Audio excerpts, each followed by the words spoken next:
Игорь Любомирович, добрый день. Мы очень рады сегодня встрече с вами. И начать хотим разговор с вашего имени, вернее, с отчества. Любомир. Очень необычное, интересное имя. А вы когда-нибудь спрашивали вашего отца, кто его так назвал и как его величали в детстве? Назвала так его матушка, потому что ее тоже звали довольно необычно Серафима Аполлоновна. Вот. И вообще, поскольку она происходила из рода священника, у них в ходу были вот именно такие необычные имена. В отличие, скажем, от семейства моего деда, где детей звали попроще Михаил, Иван и все такое. Вот, так что откуда это пошло, вполне понятно. А в детстве его называли, насколько я помню, просто коротко Любик. Что бы вы рассказали о Любомире Николаевиче как отце и как ученом? В чем заключается его главное открытие в истории и каким он был вне работы? Поскольку отец фактически стоял у истоков современной профессиональной этнографии, и специалиста тогда кроме него практически не было, он и его коллега и друг Лев Павлович Лашук, то ему приходилось заниматься очень многими вопросами этнографии. Начинал он с изучения народного жилища. Это была одна из любимых его тем, и оставалась он и постоянно занимался. Но, пожалуй, самый большой вклад, который он сам ценил, это изучение этнической истории народа коми и взаимоотношений коми с соседними народами. Именно по этой теме он подготовил свою докторскую диссертацию, которую, к сожалению, не успел защитить. И каким он был отцом вне работы? Вот немножко об Вне этом. работы, вне работы он был очень добрым, внимательным. Он очень любил читать и приучил к этому. Меня, строго говоря, приучать ему было не надо, потому что и моя матушка Сильва Всеволодовна, и старшая сестра все в свободное от работы или учебы время посвящали чтению, поэтому для меня это был привычный образ жизни. Вот. Он любил, когда к нему приходили в гости его друзья, коллеги ученые, в первую очередь Яков Николаевич Безносиков и Юрий Васильевич Гагарин. И если они приходили, то в доме всегда стоял шум гам, потому что о чем бы они ни начинали беседы, в конце концов все сводилось к дискуссиям по каким-нибудь проблемам истории. Я, соответственно, все это слушал, и хотя далеко не все мне было понятно, просто наблюдать даже вот за этими дискуссиями, за жаркими спорами было очень интересно, поэтому грех было не заинтересоваться, чем эти взрослые дяди занимаются. То есть он вам привил любовь к чтению, а что еще, чему он еще вас научил и что вам завещал своим детям? Вас в семье было двое, да? Да, я и моя старшая сестра на 11 лет старше меня, Людмила. Я думаю, что он научил меня не просто читать, но работать с книгами, находить в них самое важное. И, строго говоря, это очень пригодилось мне, когда я уже стал учиться в университете и потом, когда работал, потому что от этого, от умения читать книгу и находить в ней главное, потом появилось и умение работать с историческими источниками, находить в них то, что нужно для исследования. Отец никогда ведь не навязывал свою точку зрения, какие-то свои методы, он просто был для меня примером. Вот, я в свое время в классе там в пятом или в седьмом, я уже не помню, когда мы писали в школе сочинение «Человек, на которого я хочу походить», вот я писал не про космонавтов, там, значит, не про разведчика, а я написал что, про своего отца, что вот человек, на которого я хочу походить, даст Бог, окажется, что мне это удалось в какой-то мере. Вот, и то, что я занимаюсь сейчас вот этими сюжетами, тоже очень ненавязчиво подсказал мне мой отец. Он рассказывал о том, как все это интересно. А вот я убедился в том, что это действительно интересно. Сначала убедился в том, что интересно про это читать, а потом я убедился в том, что гораздо интереснее еще самому исследовать это, чтобы потом об этом кому-то рассказать. То есть вы с самого детства мечтали стать историком? Ни в коем случае, ни в коем случае, ни в коем случае. Я совершенно об этом не думал, когда я был еще маленький. Я помню, отец у меня спросил, кем я хочу быть. Я, не задумываясь, ответил, что хочу быть шофером, потому что так здорово целый день кататься на автобусе или на машине. Вот. Отец посмеялся, потом дал мне почитать какую-то книжку по истории детскую, очень интересную. Я быстро забыл про свое желание быть шофером. Но, строго говоря, я ведь не определял свое будущее сразу. Да? То, что я поступил на исторический, получилось как-то само собой и естественным образом. Собственно, я и не размышлял даже об этом. Отец мне не говорил, поступишь на исторический и все, тут нет. Вот. Мы, строго говоря, даже об этом как-то особо не обсуждали. Просто это был естественный ход событий. По-другому сложиться и не могло. Мгм. А ваша мама кто была по профессии? Моя мама была филолог, и моя сестра пошла в нее. Вот, они оба филологи, очень творческие люди. Матушка моя любила писать стихи, немного рисовала. Вот, попробовала себя в журналистике, вот, оставила очень интересные воспоминания. Вот, сестра и по сей день балуется литературным творчеством, и вот, они обе творческие личности, ну, на голову сам выше меня. Я им всегда сам завидовал в этом смысле. Расскажите какой-нибудь интересный случай из вашего детства. Вы знаете, в детстве мне очень нравилось ходить по разным дворам и задворкам. Я как-то с детства привык более-менее быть один. Я очень любил сам играть какими-то игрушками. В то время не было компьютеров, не было компьютерных игр, где можно было бы моделировать разные страны и государства. И поэтому я все это моделировал в своей голове. Вот, и с помощью подручных средств, чтобы то ни было, какие-то разноцветные пуговицы или какие-то монеты или что-то еще, вот я устраивал бои, сражения, какие-то там дипломатические интриги, которые все происходили в голове, а это я просто обозначал движение войн и правителей. Но это то, что происходило дома. А на улице мне нравилось исследовать, наверное, какие-то неизвестные мне уголки окрестностей своего дома. И помню, что однажды, когда я шел по неведомым мне дворам, тогда кругом стояли заборы, вот, я обнаружил в одном из заборов дырку, в которую же мальчишка непременно надо залезть. Я туда залез и оказался в длинном проходе между двух высоких заборов. Там где-то вверху виднелось небо, а впереди был ход, который куда-то вел.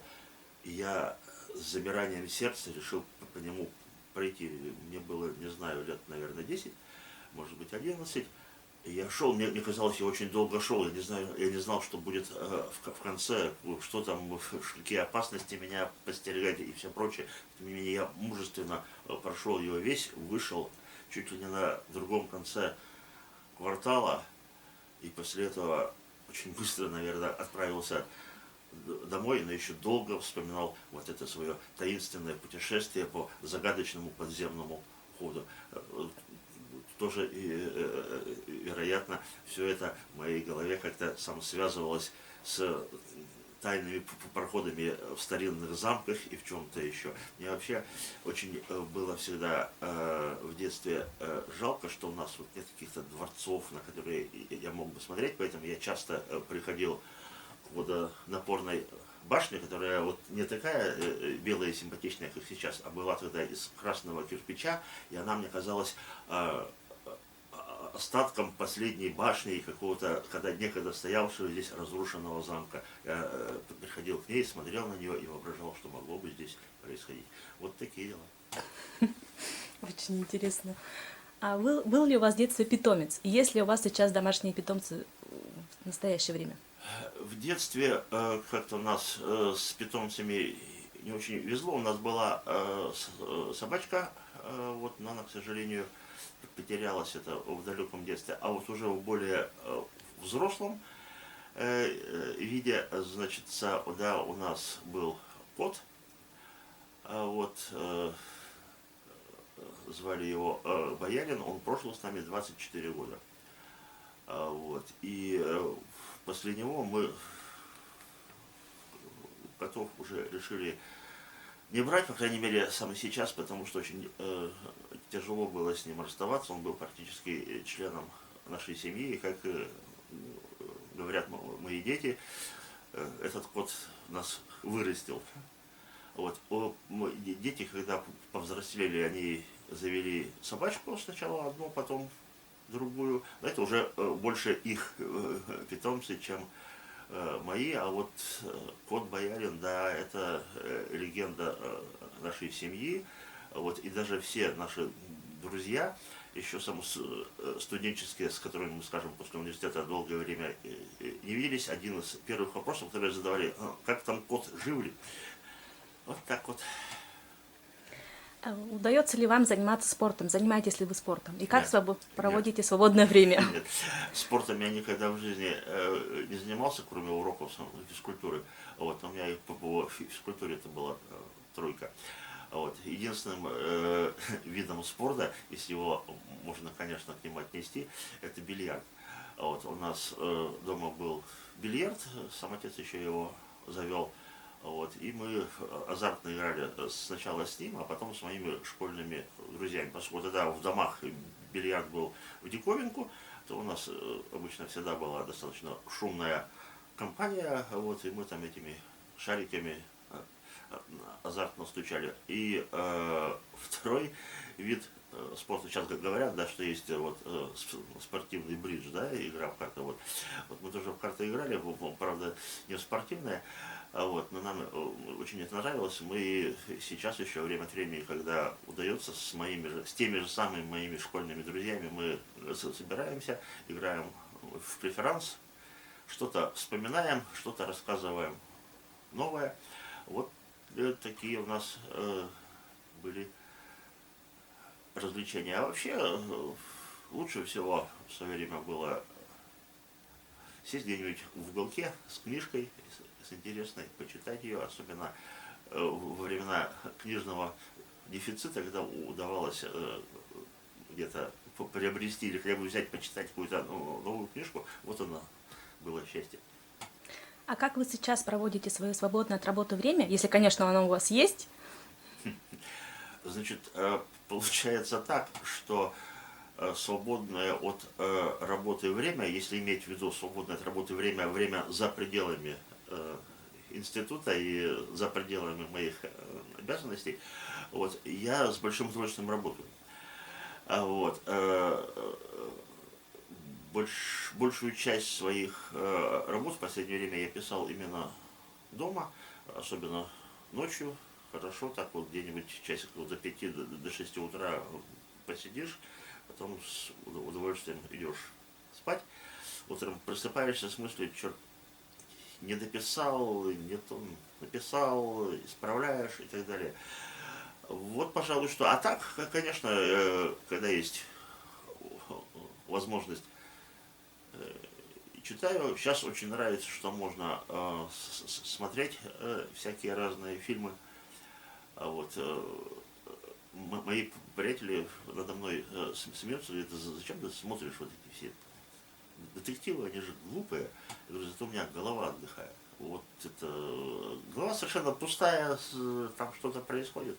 Ты сидишь, смотришь и ни о чем не думаешь, и слава тебе Господи. Вот, вот такие развлечения. А есть ли у вас семейные традиции? Расскажите о них, если они есть. Семейные традиции, безусловно, я думаю, что у всех они есть, у нас они тоже есть. У нас, во-первых, всегда было заведено отмечать семейные праздники. Это сам день рождения семьи 2 августа. Это дни рождения сам нашей супругой, сам день рождения детей, а теперь к ним еще добавились и дни свадеб наших дочерей. Вот это, пожалуй, главная наша традиция, на которую мы всегда готовим наши традиционные домашние блюда, которые гости с удовольствием и употребляют. Расскажите об этом немножко. Ну, история очень простая, она восходит к тем временам, опять-таки, к 80-м годам, когда особенно ничего в магазинах не было, надо было что-то из чего-то готовить. Поэтому мы взяли за образец салат оливье знаменитый, вот мы его называем мясным салатом, он немножко отличается от традиционного оливье, в частности, отсутствием в нем моркови. Готовили его из того, что было под рукой. А потом мы придумали готовить горячие блюда примерно по такому же принципу, из того, что было мясо, картошка, морковка, фасоль, соленья и все прочее. Мы долго думали, как бы его назвать.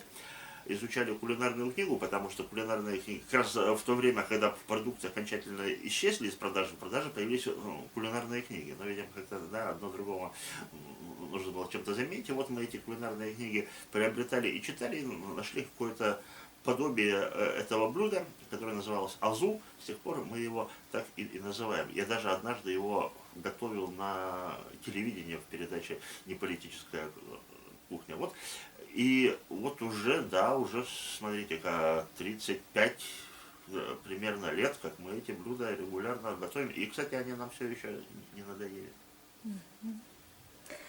Вы, как историк, должно быть, придерживаетесь эволюционной теории происхождения человека. А верите ли вы в Бога, в божественную теорию, в религиозную теорию происхождения человечества?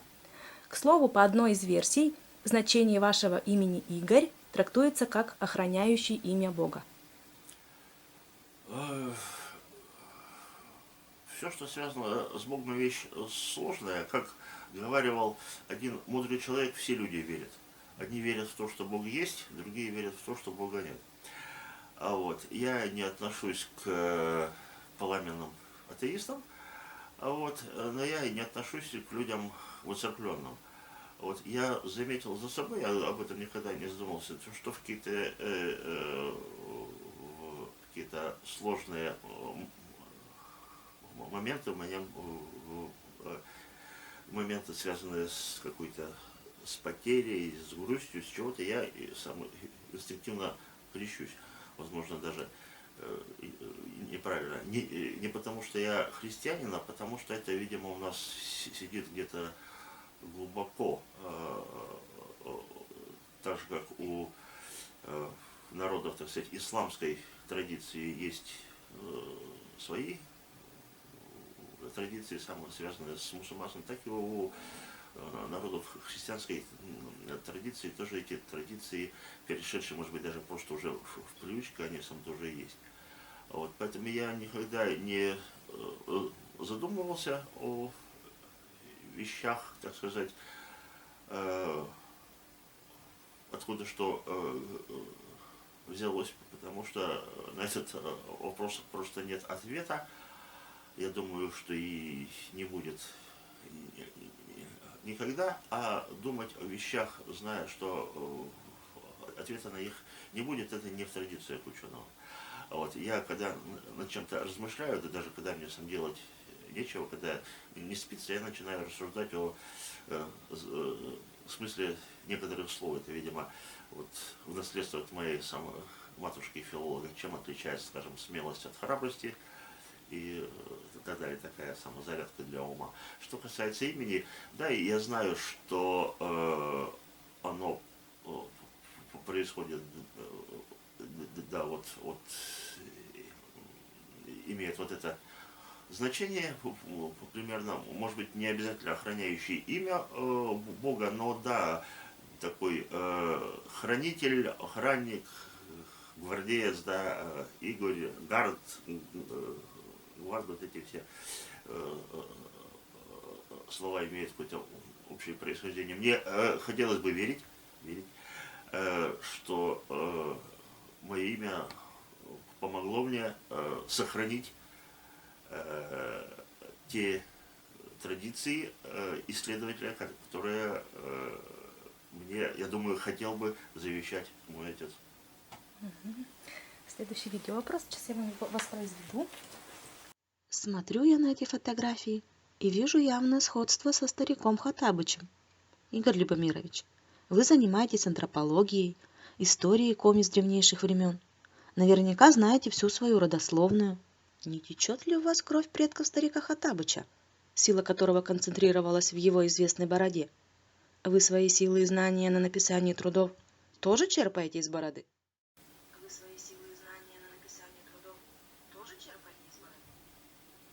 Такой видеовопрос. Ну, если бы у меня была такая борода, как у старика Хоттабыча, наверное, было бы гораздо больше свершений. Вот. А может быть, кстати, и наоборот, может быть, у меня борода такая короткая, потому что я так много уже сделал и так много уже успел исполнить своих желаний. Что касается самой родословной, я действительно ее проследил. Вот, до старика Хоттабыча не добрался, но, наверное, просто по той простой причине, что документы у нас обрываются в 1586 году. Что было до того и откуда пришли мои предки сюда, устье Сысолы, к сожалению, установить не удалось и уже вряд ли удастся, но я совершенно точно могу проследить свою родословную с 1586 года, и мои предки всегда жили здесь, в этих местах, причем примерно там же, где жил и мой отец вплоть до середины 50-х годов. То есть в начале улицы Первомайской, близ ее пересечения с улицей Красных Партизан. Там стояло несколько домов жеребцовых. Вот один из них, вот, уже, к сожалению, ни одного из них не осталось. В одном из них родился и вырос мой отец. Чуть выше, там, где сейчас улица Карла Маркса, рос лес. И, как вспоминал отец, родители говорили ему: туда не ходите, там заблудитесь обязательно. Вот сейчас там уже не заблудиться, хотя в нынешних каменных джунглях, может быть, потеряться и легче, чем в лесу. Игорь Любомирович, какими 3 главными качествами, по вашему мнению, должен обладать ученый? Терпение, ум и умение критически относиться к самому себе. Что вы считаете самым главным вашим достижением в работе? Наверное, сам тем, что я сам до сих пор работаю.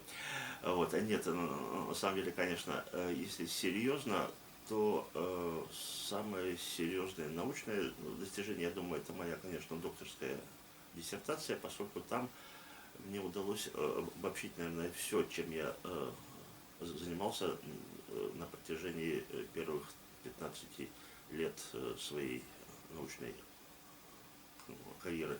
Потом было сделано много другого и интересного, но вот для меня лично самым главным, пожалуй, останется это. За что вы любите и не любите свою работу? Назовите 3 причины. Я люблю свою работу за то, что она интересна и увлекательна. за то, что она позволяет мне узнавать очень много нового и знакомиться с новыми интересными людьми по всему свету. И по всей России, от Мурманска до Владивостока у меня есть хорошие знакомые, и во многих странах Европы и Азии, тут тоже вот Белоруссии до Индии. А не нравится моя работа мне, пожалуй, тем, вот если говорить о работе именно сам директора, а не ученого. То есть мне нравится работа ученого, мне не нравится работа директора, я бы так сформулировал. Еще мой отец, когда заведовал сектором этнографии, говорил мне, что административная работа вредная, она очень мешает научной работе. Это действительно так. Я ведь не случайно сказал, что большую часть своих работ теперь пишу дома. Здесь зачастую просто некогда этим заниматься, потому что есть очень много других проблем, которые надо решать,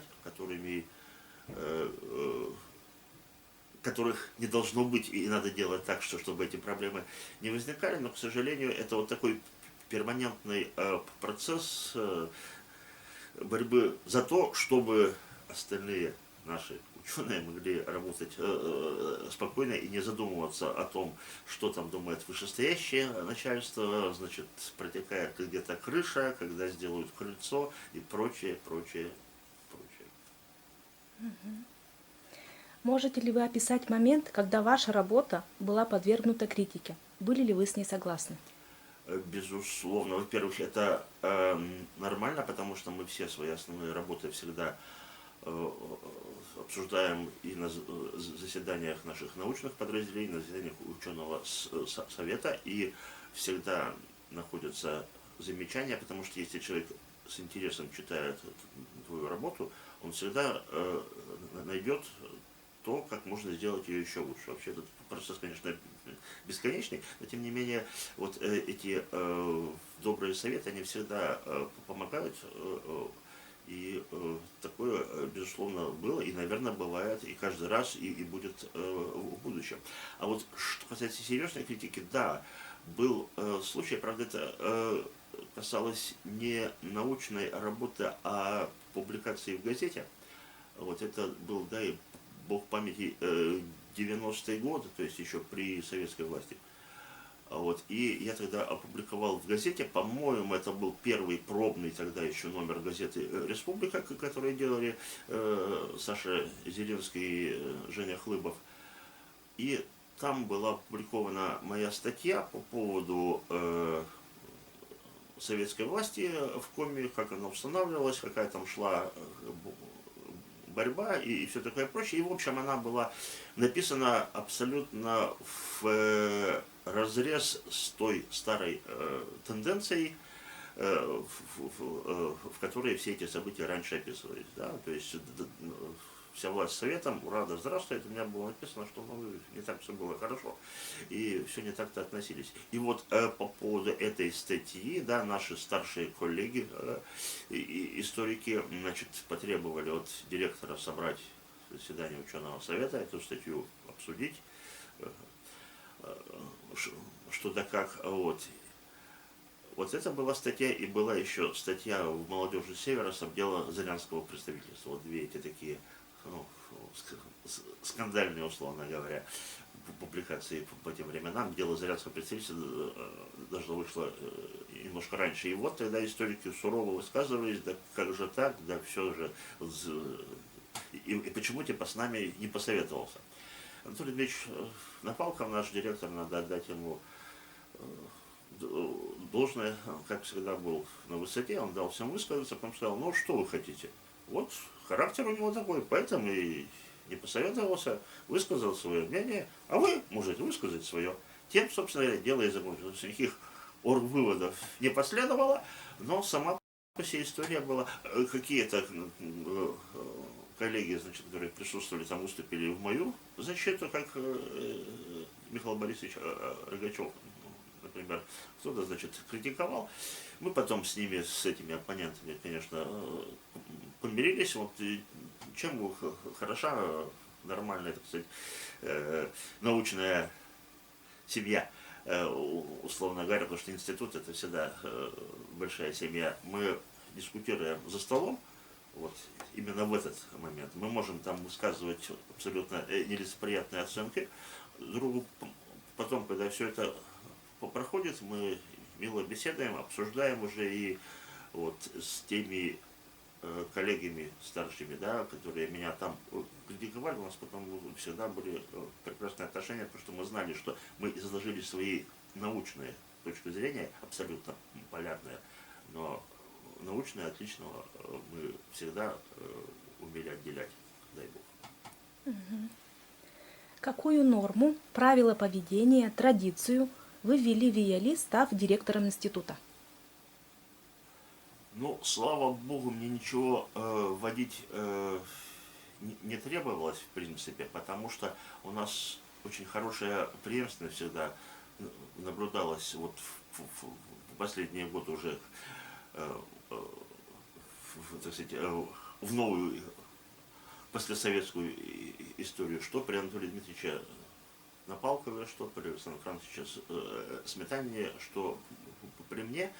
Вот, в институте всегда ставится во главу угла не нахождение человека на своем рабочем месте, а то, что он, где бы он ни был, он может работать дома.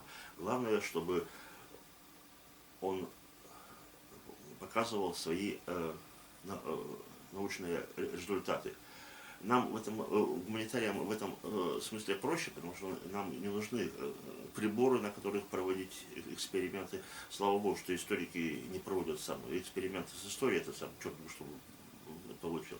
Вот. Поэтому одна из наших главных традиций это, что человек свободен в выборе своего рабочего места. Кому-то удобнее работать здесь, кому-то удобнее работать дома, кто-то сидит безвылазно в архиве или в музейных фондах, пожалуйста. Интересная традиция у нас, значит, когда, значит, все-таки правила трудового распорядка требовали, чтобы люди, ну, вроде как должны находиться на рабочем месте, многие писали самозаявление: прошу разрешить мне работать дома, работать в архиве и все прочее. Ну и слава богу, сейчас, когда мы ввели жесткую дистанционную работу и заставляем всех работать дома, очень многие пишут наоборот заявление: прошу допустить меня на рабочее место, очень хочу работать. Вот, наверное, это традиция научной свободы, традиция свободы самого творчества. Вот, наверное, главная традиция, которую ввел не я, но которую я стараюсь сам свято соблюдать. Какие мероприятия были запланированы к юбилею института? И все ли удалось реализовать, в том числе в нынешних условиях? Значит, не удалось реализовать практически ничего. Вот, потому что у нас все было привязано именно к 1 апреля 2020 года. Мы хотели провести второй съезд историков Республики Коми, в рамках его кучу разных симпозиумов, в том числе международных. Хотели там поздравить наших ветеранов, вручить им награды, заслуженные ими, вот, поощрить нашу научную молодежь и все такое прочее. К сожалению, мы сначала отложили это на конец года, хотели, если честно, открыть съезд 24 ноября, вот, чтобы совместить два мероприятия. Вот теперь в связи с этим всем коронавирусным безобразием, вот, нам придется отложить все это дело еще раз, может быть, на 1 апреля следующего года. Вот мудрый человек, академик Кращевский, он сразу сказал: не переноси на конец этого года, переноси сразу на год. Ничего в этом году хорошего не выйдет с этим. Но мы успели, конечно, мы подготовили разные сувениры, вот, мы подготовили награды, почетные грамоты и подарки для наших коллег. Мы подготовили несколько изданий, которые самые хотели вручать наиболее отличившимся, вот, и гостям, конечно. То есть мы сделали, я бы сказал, такую вот вещественную часть, вот, которая теперь у нас лежит в коробочках и ждет своей участи. Вот, одну из них я вам сейчас покажу. А живьем нам в этом году встретиться, к сожалению, в большом коллективе так и не удастся. Поэтому юбилейный год. Я сразу тогда говорил своим коллегам, которые говорили, успеем ли мы все. Сказал, ну, у нас ведь весь год юбилейный, что не успеем к 1 апреля, успеем к 31 декабря. Вот пока что так и получается. Судя по количеству ваших трудов, предполагаем, что вы тоже неизлечимо больны редкой болезнью. А какой именно, узнаем из следующей исторической задачи. Итак, редкая болезнь. У великого Гиппократа спросили, правда ли, что гениальность – это болезнь? Безусловно, ответил Гиппократ, но очень редкая. Какое еще свойство этой болезни, с сожалением, отметил Гиппократ? Как вы думаете? О, Господи, Господи. Вот не знаю. Мне очень стыдно, но я не знаю. Гениальность, да? Редкая болезнь. И с сожалением еще какое-то свойство ответил. Не угадаю. Не заразная, ответил он. Прелестно, прелестно. Так, следующий вопрос от наших читателей. Ваша любимая историческая эпоха? Я думаю, Средневековье. Средневековье — это вот то, что связано, как я уже говорил, с детскими мечтами о замках, башнях, рыцарях, подземных ходах и всей прочей романтике. Над какими темами вы сейчас работаете? Сейчас у меня главная задумка, которую хотелось бы реализовать, это издать серию монографий про Сыктывкар. Мы к 240-летию присвоения Сыктывкару статуса города издали достаточно интересную книжку «Сыктывкар в прошлом и настоящем». Вот, но пока мы работали, мы собрали столько материала, что в одну книжку, хоть она и очень объемная, все не вошло. Поэтому мы придумали к юбилею республики, к столетнему, сделать серию из 10 книжек. Вот над ними сейчас и работаем. Надеемся, что два выпуска выйдут уже где-нибудь к Новому году. Остальные, соответственно, в первом полугодии следующего. Вот это, пожалуй, такая большая задача основная. А так, в принципе, есть еще очень большой значимый проект. Это тот, который предложил нам министр культуры Республики Коми. Это подготовка научно-популярных очерков «Историко-культурное достояние Республики Коми», над которым начинает работать, наверное, правильно сказать, большой коллектив авторов, и ученых, и работников культуры, и который мы тоже надеемся, что будет реализован, и в результате получится очень интересная и красивая книга. Есть и еще ряд проектов, которые все время в голове, и которые я никак не могу закончить. Это и хроника истории Республики Коми в 21 веке, это и переиздание моей любимой, наверное, книжки «Где ты живешь», ну и ряд других, все не буду перечислять. Страшно подумать самому. На ваш взгляд, остались ли какие-то белые пятна в истории Коми-края и республики? На самом деле белых пятен очень много, и проблема, скажем, связана с одной стороны в том, что по первым 5 векам истории народа Коми, нашего региона, то есть с 11 до середины 16 века, источников исторических очень мало.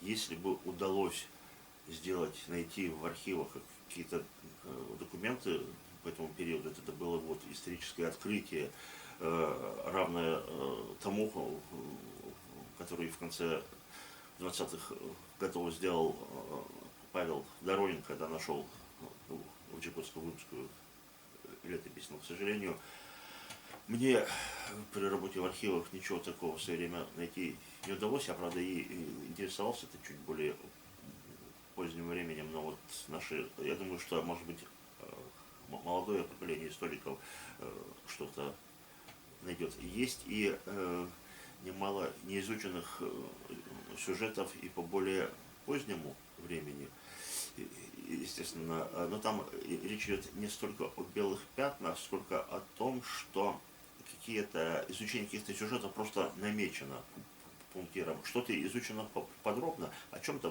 просто говорилось. Скажем, даже когда мы писали историю Сыктывкара, начали внимательнее заниматься какими-то сюжетами, оказалось, что очень мало известно об этом.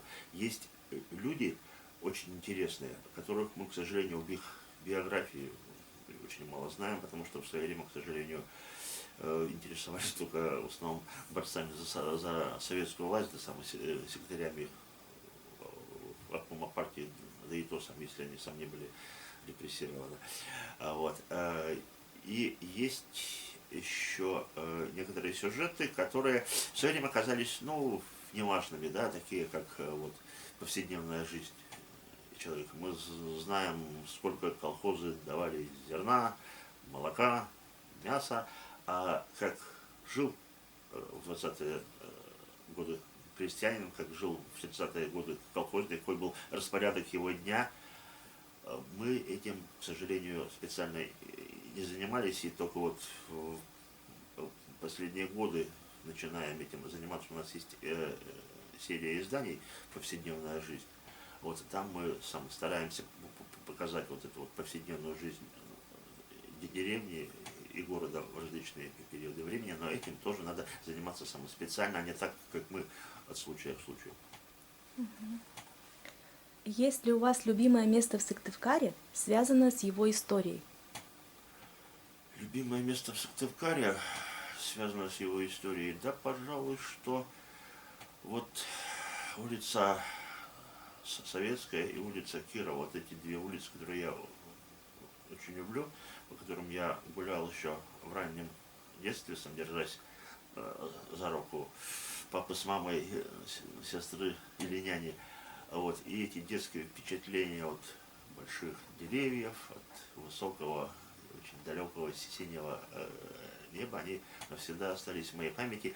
И потому еще мне нравятся именно эти улицы, потому что на них остались вот эти вот старые дома, старые здания, которые дышат историей. Мне, конечно, приятно жить в здании более новой постройки, благоустроенном, но в нем нет истории.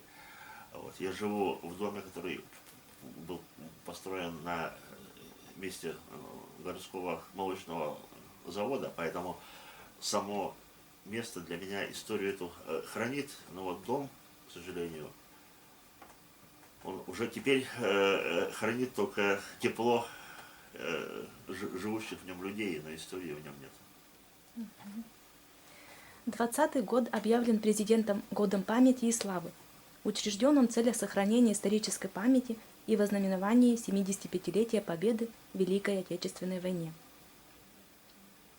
В связи с этим два вопроса к вам. Первый касается вашей работы, ваших научных интересов, а второй из разряда исторических задач на смекалку и кругозор. Так, первый вопрос. Какие значимые мероприятия, публикации, выступления в Институте языка и литературы были посвящены теме войны и каково ваше личное участие в этих мероприятиях?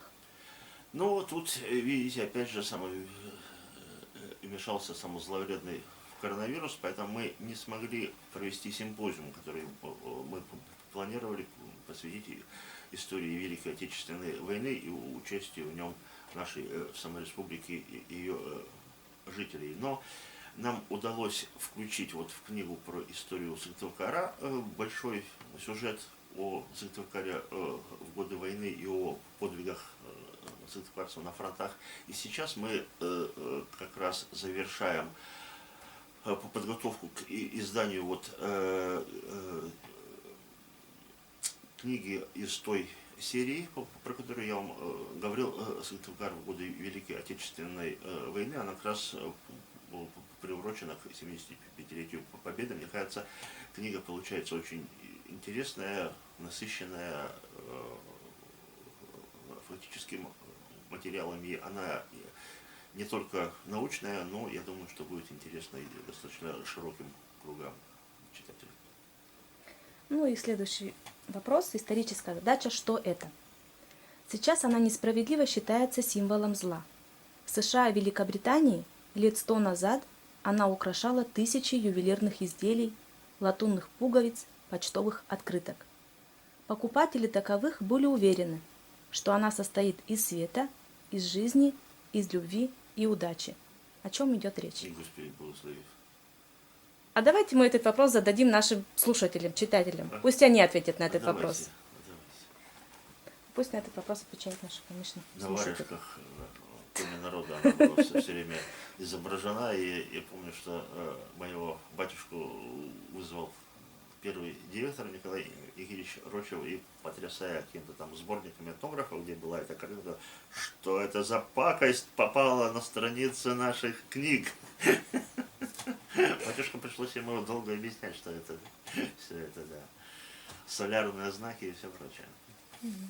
Очень интересный комментарий к этому вопросу. Зачитываю следующее письмо с поздравлением и вопросом практического характера от Дмитрия. Добрый день, Игорь Любомирович. От всей души поздравляю вас с юбилеем. У меня есть к вам вот такой вопрос. Как правильно пишется по-русски название вымершей деревни в Карткеросском районе Сыв-Ю-Дор? Через твердый знак или через мягкий знак? Кого не спрашивал? Учителей, работников администрации, представителей Центра Коми-культуры и редакции газеты Коми-Му. Все отвечают по-разному. Причем мнения разделились примерно поровну. Есть ли какая-то объективная причина тому, что в книге «Административно-территориальное и муниципальное устройство Республики Коми за 2006 и 2016 год» название деревни писали через мягкий знак, в то время как во всех известных нетопокартах в Атласе Республики Коми за 2001 год и в вашей книге «Населенные пункты Республики Коми. Историко-демографический справочник» деревня пишется через твердый знак. Так как же на самом деле будет правильно? Какими правилами все это регулируется? На самом деле, самое правильно писать через самый твердый знак. Это абсолютно точно, и этим занимались наши лингвисты. В свое время очень много было путаницы, даже не столько путаницы, да, саморазнобоя в написаниях названий населенных пунктов, вот, потому что многие из них были русифицированы в произношении. И была в 70-е годы создана сам термино-орфографическая комиссия, которая разрабатывала правила, и она работала, ну и сейчас, насколько я знаю, она продолжает работать. И вот они смогли с трудом тоже самое выработать какие-то единые правила передачи названий населенных пунктов. И, безусловно, следует по правилам писать с твердым знаком. Встречаются написание с мягким знаком, но это скорее по старой традиции. Потому что если мы возьмем сам старый справочник административно-территориального деления 50-х, 60-х, даже 80-х годов, там все это с мягким знаком в большинстве случаев. Тут ведь сложности возникают не только с мягким и с твердым знаком. Скажем, все привыкли говорить название известного населенного пункта Лозым, хотя в Коми варианте и в правильной передаче этого названия на русский язык он должен быть Лезым. Вот, так же как не Ворью, а Варью и все прочее. Вот у меня, когда вышла моя книга, в связи с этим возникали казусы, звонили люди и говорили, вот у вас все есть населенные пункты, а моего нет. Я говорю, какое? Вот, условно говоря, Варью. Вот. Да, все по алфавиту, я там на ВО смотрю, а его нет. Я говорю, посмотрите на В, ВРЮ. А что это я буду смотреть? Ну, знаете, ну, вот вы там живете, надо знать, наверное, то, что есть правила написания. То есть в людской памяти очень четко лежит вот это вот произношение, да, название Лозым, Варью, Керос, а не Керес и так далее. Вот. И таких случаев довольно много. Так что здесь в данном случае ответ однозначный, это сам твердый знак. Дело в том, что вот это слово «ю», в данном случае не буква именно, а слово, оно в каком языке в названии означает реку. То есть, строго говоря, это даже, если мы говорим о реке, это даже не часть названия, а приставка, как Москва-река. Вот. И последний блок вопросов, по большей части философского характера. Вы везучий человек. Вспомните случай, когда вам так неожиданно повезло. Ну, то, что я, как бы тут это, по дереву постучать, чтобы не сглазить. А вот, на самом деле, мне всегда везло. Мне сам повезло родиться в замечательной семье, у замечательных родителей. Вот, и замечательной сестрой, которая обо мне заботилась в малолетстве, до сих пор сам вспоминает, что, черт побери, все подружки гуляют на улице, веселятся, а я тут с тобой вожусь, сам книжки тебе читаю. Вот, но тем не менее, она сам читала мне сам правильные книжки, видимо. Вот, и мне очень повезло с моими одноклассниками, с моими учителями в школе по истории, по русскому языку, с нашими классными руководителями. Мне повезло в университете на родном историческом факультете, опять же, с друзьями и с преподавателями. Мне повезло на работе с замечательными коллегами и моими руководителями, которые дали мне возможность заниматься тем, чем я хотел. Как говорил Анатолий Дмитриевич Напалков, Игорь, защити, если ради, ты докторскую диссертацию, а потом пиши все, что хочешь, хоть про коммунистов, хоть про антикоммунистов. Вот. Я его послушал, так и сделал, теперь пишу о том и о сём. Вот. Мне повезло с моей семьей, которая для меня вот моя точка опоры. Наверное, мне повезло с тем, что у меня есть много читателей, потому что я пишу много разных книжек. Если бы они были никому не нужны, то мне было бы очень грустно. А так я вижу, что их читают, вот, что когда там они издавались, они быстрее исчезали с прилавка. Я чувствую, это мне самое повезло с востребованностью моих работ. В общем, было ли это неожиданно? Ну, наверное, неожиданно было и мое появление, потому что мои родители рассказывали, что, значит, вот очень хотели, чтобы у них в придачу к дочке появился и сын. Вот, и вдруг я так действительно появился, и матушка рассказывала, что отец, когда ему рассказали, он подпрыгнул на месте от радости. Меня, кстати, сам в роддоме перепутали. Сначала принесли родителям не того малютку, но матушка-то разобралась. Вот. А я, правда, иной раз думаю, а вдруг не разобралась, а вдруг... Так что, на самом деле, мне всегда везло, я думаю. Неожиданно, вот знаете, чего мне хотелось, такого вот неожиданного везения? Выиграть кучу денег в лотерее. Вот с этим как-то нет, вот с этим как-то нет пока. Ну, наверное, все впереди еще. Будем думать, что Да. впереди. В каких странах вы побывали и где бы еще хотелось побывать? Так, я побывал в Финляндии, Швеции, Норвегии, Дании, Польши, Германии, Словакии, Чехии, Румынии, Молдавии, Белоруссии, Болгарии, Греции, Франции, Индии, Южной Корее, Туркмении, Казахстане. Наверное, перечислил все. А хотелось бы побывать... в Египте, да. А хотелось бы побывать, наверное, еще во многих других странах. Мне бы хотелось побывать в Исландии, например. Что-то меня туда тянет. Интересно было побывать где-нибудь в Южной или в Центральной Америке, да и в Австралии, пожалуй, неплохо тоже. Все еще впереди. Значительный список. И желаем вам дальнейших путешествий. Чему вы недавно научились?